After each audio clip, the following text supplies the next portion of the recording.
Welcome to ఎన్డీజీ news. నా పేరు Narasimharao. Chillakallu police station centre నుంచి మక్కపేట రోడ్డు వరకు అధ్వానంగా మారిన రహదారి గుంతలను వైఎస్ఆర్సీపీ ఆధ్వర్యంలో శనివారం పూడ్చారు. వైఎస్ఆర్సీపీ నియోజకవర్గ ఇన్ఛార్జ్ తన్నీరు నాగేశ్వరరావు స్వయంగా ట్రాక్టర్ ద్వారా మెటల్ తెంపించి గుంతలను పూడ్చే కార్యక్రమంలో పాల్గొన్నారు. రహదారి అధ్వానంగా ఉండి ప్రమాదాలు జరుగుతున్న కూటమి ప్రభుత్వం స్థానిక ఎమ్మెల్యే పట్టించుకోకపోవడం బాధాకరమని తన్నీరు నాగేశ్వరరావు విమర్శించారు. వైఎస్ఆర్ కాంగ్రెస్ పార్టీ ఆధ్వర్యంలో చిల్లకల్లు నుంచి మక్కపేట పోయే రహదారి అధ్వానంగా ఉంది. 2 అడుగులు 3 అడుగులు గుంటలు ఉన్నాయి. 3-4 అడుగులు వెడల్పులో గుంటలు పడ్డాయి. సుమారుగా 3-4 నెలలు అవుతా ఉంది. ఇది స్టేట్ హైవే, చిల్లకల్లు నుంచి ఖమ్మం పోయే ఇంటర్ స్టేట్ హైవే. ఇది చాలా ప్రధానమైన రహదారి.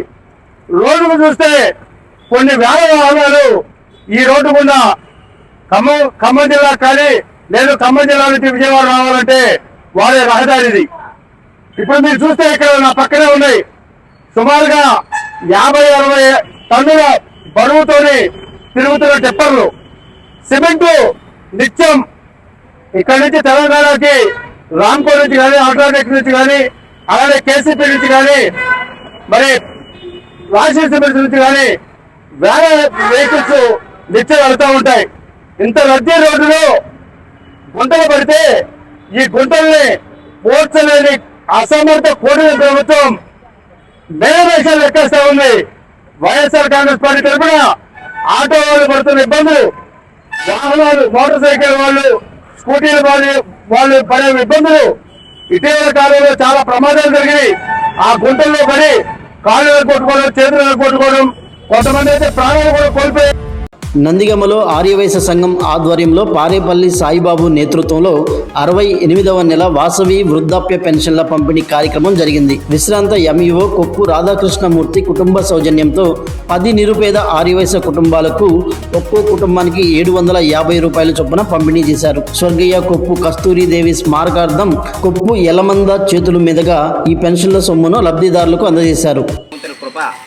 ఎల్లవేళలా ఉండాలని ఆ కుటుంబానికి వాళ్ళందరికీ కూడా కలగాలని మనస్ఫూర్తిగా కోరుకుంటూ వారికి మరొకసారి ఈ వేదిక ద్వారా హృదయపూర్వక ధన్యవాదాలు, నమస్కృతులు, కృతజ్ఞతలు తెలియజేసుకుంటూ ఈ కార్యక్రమాన్ని ముగిస్తున్నాం.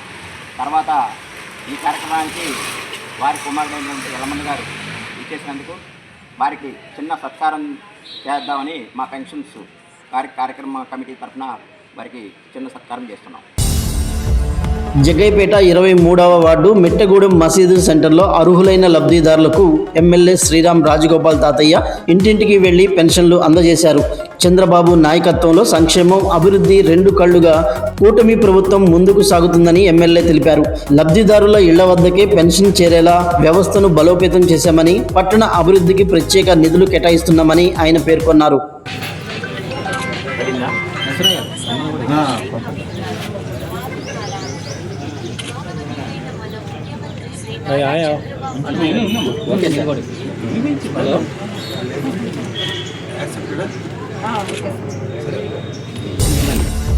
వర్షాభావ పరిస్థితుల దృష్ట్యా రైతులందరూ తప్పనిసరిగా పీఎం ఫసల్ బీమా నమోదు చేసుకోవాలని KDCC bank chairman Nettem Raghuram పిలుపునిచ్చారు. జగ్గైపేట కృష్ణ ఫార్మర్స్ సొసైటీలో మాట్లాడిన ఆయన జిల్లాలో వరి సాగు చేసిన వారిలో అతి తక్కువ మందే బీమా చేయించుకోవడంపై ఆందోళన వ్యక్తం చేశారు. పంట బీమానే ప్రతి రైతు భవిష్యత్తుకు ధీమా అని, మిగిలిన రైతులు వెంటనే నమోదు పూర్తి చేసుకోవాలని సూచించారు.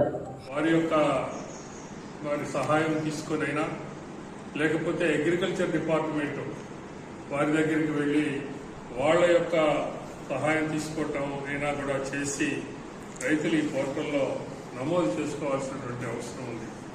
ఈ ప్యాడీకి అలాగనే మిర్చి, ఏ పంటకైనా సరే అన్ని పంటలకి కూడా మరి ప్రీమియం అనేది నిర్ణయిస్తారు. చంద్రలపాడు గ్రామంలోని ప్రధాన డ్రైనేజీ స్థలాన్ని ఆక్రమించి ఓ వ్యక్తి సెప్టిక్ ట్యాంక్ నిర్మించడంతో మురికి నీటి ప్రవాహం పూర్తిగా నిలిచిపోయింది. డ్రైనేజీ మూసుకుపోవడంతో చెత్తా చెదారం పెరుకొని తీవ్ర దుర్వాసన వస్తుండటంతో స్థానికులు, మసీదుకు వచ్చే భక్తులు ఇబ్బందులు పడుతున్నారు. అధికారులు స్పందించి 48 గంటల్లో అక్రమ నిర్మాణంపై చర్యలు తీసుకోకపోతే ఆర్డీఓ కార్యాలయం ముందు ధర్నా చేస్తామని గ్రామస్తులు హెచ్చరించారు.